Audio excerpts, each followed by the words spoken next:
La magie du football.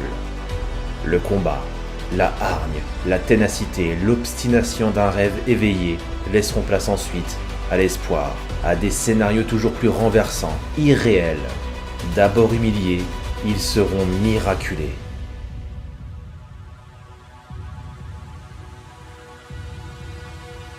Retour sur une rédemption unique, l'occasion d'inaugurer ce nouvel écrin de 60 000 places, le stade Alassane Ouattara. Tiré au sort dans le groupe, Fofana nous fait sa spéciale avec une grosse frappe.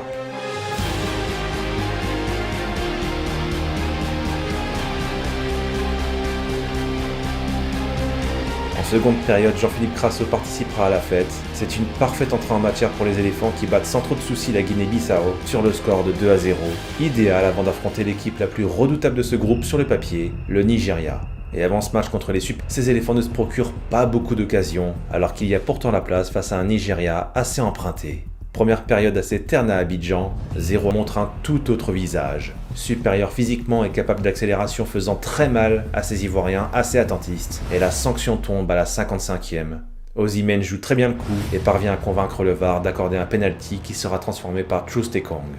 Dès lors, les Super Eagles prennent le dessus et la Côte d'Ivoire est muette. Les protégés de Jean-Louis Gasset se font surprendre et doivent s'incliner sur la plus petite alors que la soirée sera très longue pour les Ivoiriens. Et en seconde période, les éléphants tentent de revenir. Car non, le Sénégal ne parvient toujours pas à tuer le match. Ces Ivoiriens se montrent beaucoup plus inspirés en cette fin de rencontre. Oui, malgré leur manque de réalisme, ils peuvent vraiment revenir. 81e minute de jeu, y a-t-il penalty ? Ah oui, bien sûr, Edouard Mendy est très en retard et Franck Kessié égalise, un partout à la fin du temps réglementaire. La Côte d'Ivoire emmène le Sénégal en prolongation où rien ne sera marqué. Ce ticket pour les quarts de finale se jouera lors d'une séance de tir au but.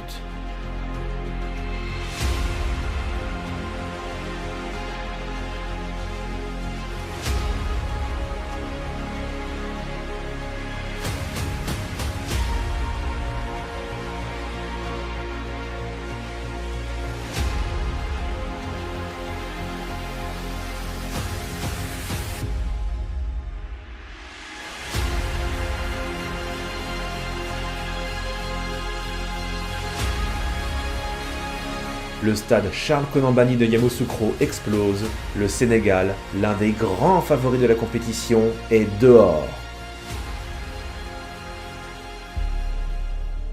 Alors bien sûr, on ne pourra pas passer à côté de l'arbitrage assez pauvre lors de cette rencontre, mais cela n'excuse absolument pas les propos de Crépin Diatta, un des joueurs sénégalais qui a balancé en fin de match à des officiels de la CAF « Vous êtes des corrompus ».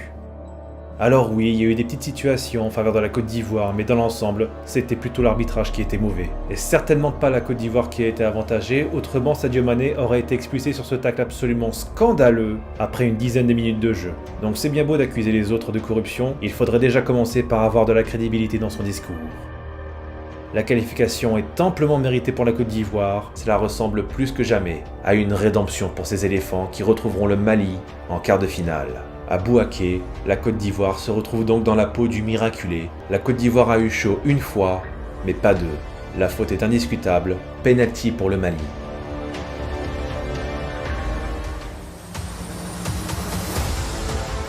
Oui, petit Yaya Fofana, quel arrêt! Mais les Maliens sont décidément tenaces et Kousounou n'échappe pas à l'épée de Damoclès. La Côte d'Ivoire finira ce quart de finale à 10.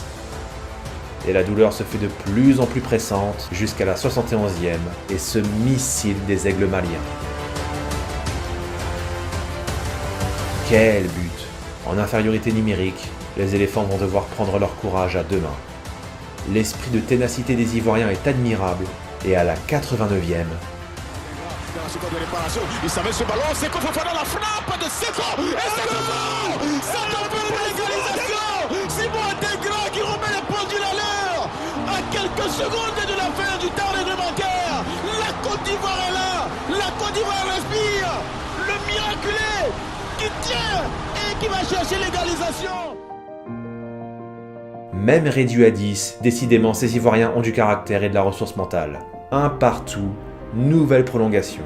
Et l'attaquant du Borussia Dortmund, Sébastien Haller, est entré en jeu, mais ne trouve que la transversale.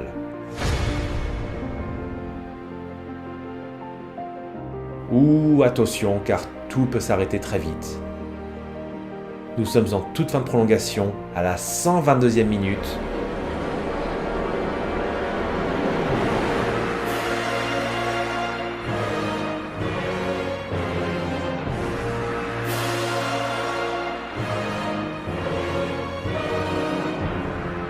La Côte d'Ivoire poursuit son chemin de croix et on se met à penser que rien ne pourra plus jamais les stopper après tout ce qu'ils ont traversé.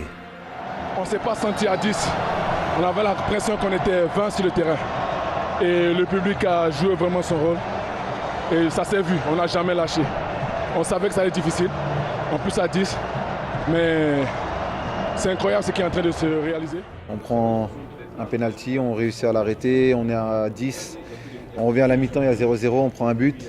Mais aujourd'hui, on a vu la force mentale de l'équipe. C'était incroyable ces buts. Je pense qu'on reste toujours soudés malgré les difficultés qu'on a. On reste toujours concentrés. Bien sûr, on va aller jusqu'en finale. C'est l'ambition.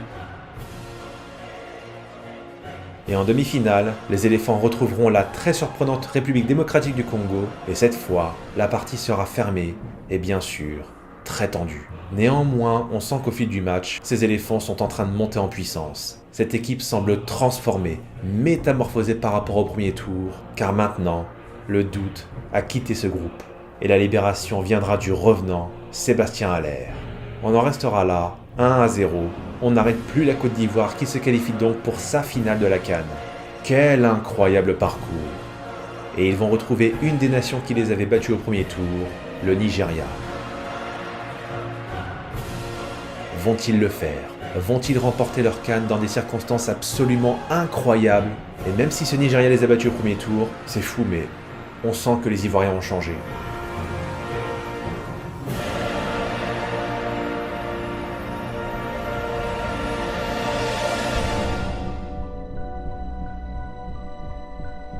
Dimanche 11 février 2024, ces Ivoiriens ne cessent d'agresser l'adversaire comme jamais, et le Nigeria, qui a décidé de rester très bas lors de cette finale, va pourtant marquer contre le cours du jeu.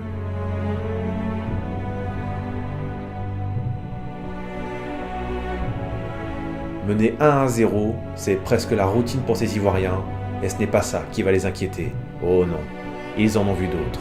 Mais bizarrement, le Nigeria va fermer le match à double tour et attendre bien sagement le coup de sifflet final. Un calcul à la fois incompréhensible et très dangereux de la part des Super Eagles, surtout qu'en face, les assauts répétés des éléphants vont les faire plier.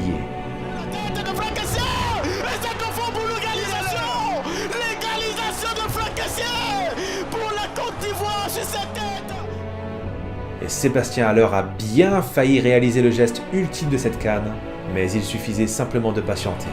Attention, Simon Adingra qui va s'emmener ce ballon. Le centre de Simon Adingra. Mais pour la Côte d'Ivoire, c'est qui? Sébastien Haller qui va détourner ce ballon dans le petit filet de Stanley Nwabali. Il a battu encore une fois.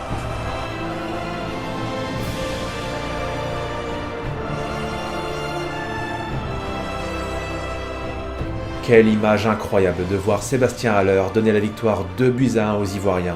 Lui aussi revient de très loin après avoir gagné son combat contre le cancer. Le symbole est tellement magique. C'était écrit d'avance, il fallait que cette CAN soit extraordinaire, inouïe, renversante, et son feu d'artifice final fut chargé d'intensité, de suspense et d'émotion pour un pays qui s'est d'abord senti humilié avant ensuite de pouvoir célébrer.